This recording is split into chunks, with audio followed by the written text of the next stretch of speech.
رب العالمین والصلاة والسلام على سید الرسل وخاتم النبیین وعلى آلہ واصحابہ واتباعہ اجمعین، اما بعد۔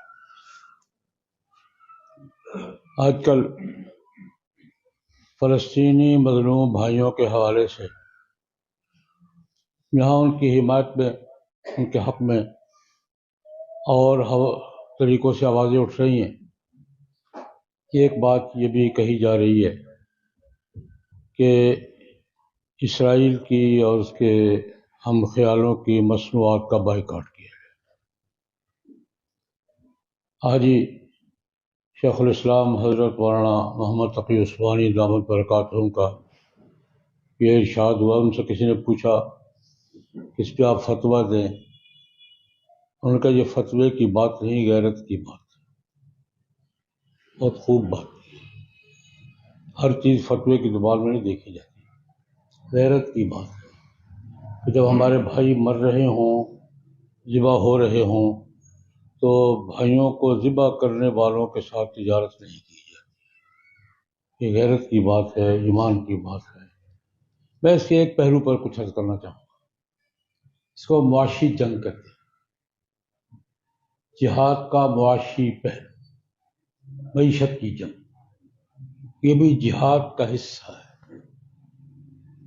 خود جناب نبی کریم صلی اللہ علیہ وسلم کے زمانے میں بھی معاشی جنگ جہاد کا ایک اہم حصہ رہی ہے۔ اس پر دسیوں واقعات بیان کیے جا سکتے ہیں۔ دو واقعات عرض کرنا چاہوں گا۔ یہ دین کا تقاضا ہے، جہاد کا حصہ ہے۔ معاشی بائیکاٹ، معاشی ناکہ بندی، سپلائی روکنا، خریداری نہ کرنا، یہ بھی جہاد کا حصہ ہے، اور جہاد کا معاشی دائرہ یہی ہے۔ اس پر بہت سے واقعات ہیں، دو واقعات عرض کرنا چاہوں گا۔ یہ بدر سے پہلے کی بات ہے۔ جناب نبی کریم صلی اللہ علیہ وسلم جب ہجرت کر کے مدینہ منورہ تشریف لائے ہیں، تو حضور کے بڑے ساتھیوں میں جنہوں نے جگہ دی تھی، ٹھکانہ دیا تھا، پشت پہ کھڑے ہوئے تھے، دو بڑے قبیلے تھے، اوس اور خزرج۔ خزرج کے سردار تھے حضرت سعد بن عبادہ رضی اللہ تعالیٰ عنہ، اور اوس کے سردار تھے حضرت سعد بن معاذ رضی اللہ عنہ۔ دونوں ساتھ تھے، وہ سعد بن عبادہ تھے، یہ سعد بن معاذ تھے، دونوں ہی ساتھ تھے۔ سعد بن معاذ رضی اللہ عنہ، میں ان کے بارے میں کہا کرتا ہوں، ان کا مزاج حضرت عمر والا تھا۔ بہت سے واقعات پیش کیے جا سکتے ہیں۔ میں ان کو انصار کا عمر کہا کرتا ہوں کہ انصاریوں کے حضرت عمر یہ تھے۔ مزاج حضرت عمر والا تھا ان کا، بڑے جلالی آدمی تھے۔ یہ ایک واقعہ، یہ اگر 1 سال ابھی نہیں گزرا تھا ہجرت کو کہ یہ عمرے پہ چلے گئے۔ عمرے پہ سارے جاتے تھے۔ وہاں ان کی دوستی تھی امیہ بن خلف کے ساتھ، بڑا سردار تھا قریش کا۔ وہ کبھی ادھر سے گزرتا تو ان کا مہمان ہوتا تھا، یہ وہاں جاتے تھے، ان کے مہمان ہوتے تھے۔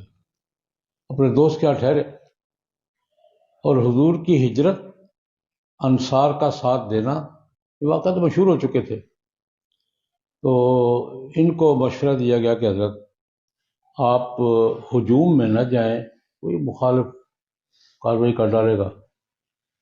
تو مشورہ ہوا کہ خالی وقت میں جب رش کم ہو، تو دوپہر کا وقت کم تھا، رش کم تھا، دونوں میں مشورہ ہوا کہ دوپہر کے وقت عمرہ کریں گے۔ لیکن اللہ کی قدرت، ان کو بیت اللہ کا طواف کرتے ہوئے ابو جہل نے دیکھ لیا۔ سعد بن معاذ رضی اللہ تعالیٰ عنہ کو بیت اللہ کا طواف کرتے ہوئے دیکھ کس نے لیا؟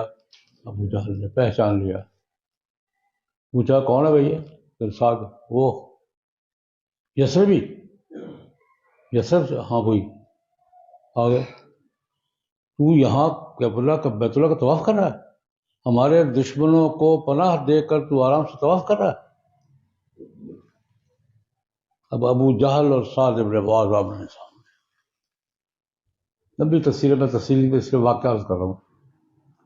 ابو جہل نے سعد ابن معاذ کو رضی اللہ تعالیٰ عنہ کو عمرے کا طواف کرتے ہوئے دیکھے کہا ہمارے دشمنوں کو تم نے پناہ دے رکھی ہے اور سنبھالا ہوا ہے اور یہاں تم عمرے کا مکے کا طواف کر بیت اللہ کا طواف کرو آرام سے کر رہے ہو. وہ بھی چودھری تھا، چھوٹا چودھری نہیں تھا. سعد ابن معاذ رضی اللہ تعالیٰ عنہ کہا آرام سے بات کرو، سعد ابن معاذ آرام سے بات کرو، تمہارے شام کے تجارت کے سارے قافلے میرے پاس سے گزرتے ہیں، مجھے ہاتھ لگایا تو ایک قافلہ نہ جا سکے گا نہ آ سکے گا. جاؤ پکڑ لو مجھے. چودھری کا ٹکراؤ تو ایسے ہوتا ہے. شام کی طرف تجارت میں تمہارے راستے قافلے جاتے ہیں، تجارت میں جاتے ہو قافلے لے کر، کاروان جاتے ہیں، قافلے جاتے ہیں، سامان جاتا ہے آتا ہے، راستے میں میں بیٹھا ہوں. اگر کوئی حرکت کی غلط تو شام سے تجارت کا تمہاری ناکہ بندی کر دوں گا اور نہ کوئی قافلہ جائے گا نہ کوئی آئے گا. ابو جہل وہیں سے پیچھے ہٹ گیا. یہ معاشی جنگ ہے، دھمکی کام کر گئی، دھمکی کام کر گئی. ابو جہل کو ہمت نہیں ہوئی کہ واقعی یہ راستے میں بیٹھا ہوا ہے، اس کا قبیلہ تکڑا قبیلہ ہے، انہوں نے راستہ بند کر دیا تو ہماری تجارت کیا ہو جائے گی، تجارت کو نقصان پہنچے گا، ہماری رسد کمک رک جائے گی. یہ تو دھمکی تھی نا، دھمکی کام کر گئی. ایک اور بزرگ نے کام کر دکھایا. حدیبیہ کی صلح کے بعد کا واقعہ ہے. جڑپے ادھر ہوتی تھی، کوئی نہ کوئی قیدی آ جاتا تھا. جناب نبی کریم صلی اللہ علیہ وسلم کا معمول تھا کسی جڑپ پہ کو قیدی آیا ہے مدینہ منورہ تو قید خانے تو ہوتے نہیں تھے، مسجد کے ستون سے باندھ دیتے تھے. 2 دن 3 دن کی پالیسی تھی کہ مسجد کا ماحول میں 2-3 دن گزارے، ایک سے روزہ لگائے، ہو سکتا مسلمان ہو جائے. یہ قیدیوں کے بارے میں حضور کی عمومی پالیسی ہے کہ مسجد کے ستون سے باندھ دیتے تھے. 2 دن 1 دن 2 دن 3 دن ماحول میں اکثر مسلمان ہو جاتے. میں کہا کر جاگڑ کا اجماع ہو رہا ہے، میں کہا کر یہ سعودی سے روزہ لگواتے تھے مسلمان ہو جاتے تھے. خیر،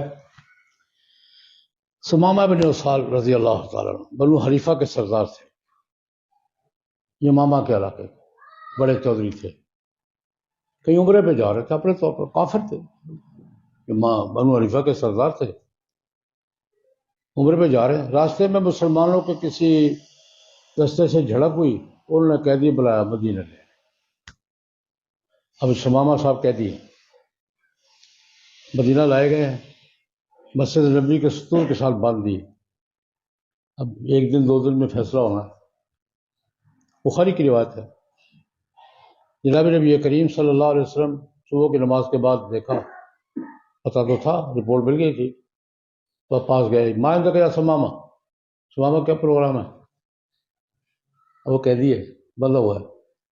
حضور پوچھ رہے ماں نے کہا ثمامہ کیا پروگرام ہے کیا تمہارے پاس؟ چودھری تھا، چودھری نے کہا جناب بات یہ ہے آپ کا قیدی آپ کے اختیار میں ہوں، ان تقتل ذات دم میں والا شک، مار دیں گے تو بدلہ لینے والے ہیں.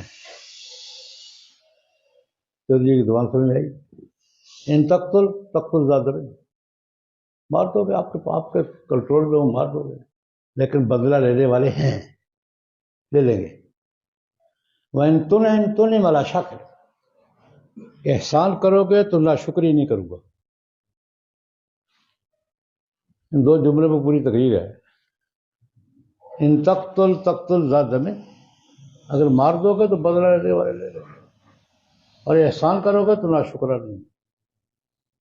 حضور نے چپ کر گئے. اگلے دن پھر پوچھا، میں نے کہا ثمامہ کیا پروگرام ہے؟ وہی جو کل کہا تھا. تیسرے دن پھر پوچھا فجر کی نماز کے بعد، ہاں بھائی. اس نے کہا جناب میں پرسوں جو کہا تھا وہی کل کہا تھا وہی آج کہا. سوچا ہمارا بات بدلہ نہیں کرتا، وہی جو پرسوں کہا تھا وہی. حضور نے چھوڑ دو یار، اطلقوا ثمامہ، چھوڑ دو اس کو. خیر باہر نکلے، اب چھوڑ کے جانا کہا تھا، باہر قریب چشمہ تلاش کیا، غسل کیا، کپڑے وپڑے تبدیل کیے، آئے، جناب اب کہاں جانا ہے، کلمہ پڑھائیے۔ یہی تھا وہ 2-3 دن میں کایا پکڑ کلمہ پڑھائیے جناب۔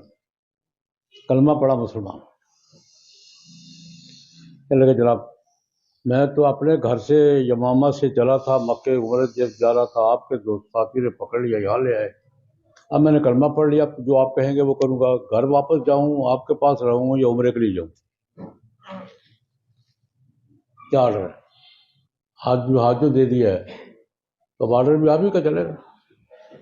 فرمائیے جاؤ عمرہ کرو جاؤ۔ اب سمامہ صاحب عمرہ کرنے گئے، وہاں ماحول وہی ہے، فتح مکہ سے پہلے کا ماحول ہے، صلح حدیبیہ کے بعد کا، کوئی مخالف ہیں سارے۔ خبر پہنچ گئی سمامہ سے پہلے، سمامہ صاحب مسلمان ہو گئے ہیں اور عمرے کے لیے آ رہے ہیں۔ وہاں یہ عمرہ کر رہے ہیں اور کسی نے پوچھا ہاں عمرہ کرنے آئے ہو؟ محمد کے پاس سے ہو کر آئے صلی اللہ علیہ وسلم کے پاس، عمرہ کر رہے ہو تم؟ میں نے کہاں کر رہا ہوں، تو بات سنو، ہوش سے بات کرنا، سوچ کے بات کرنا، یمامہ کا سردار ہوں، علاقے کا سردار ہوں، اور تمہارے پاس مکہ کی منڈی میں گندم یمامہ سے آتی ہے،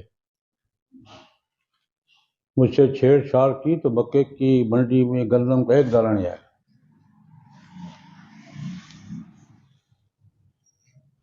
ہاتھ لگاؤ، اور وہ پچھڑ گئے،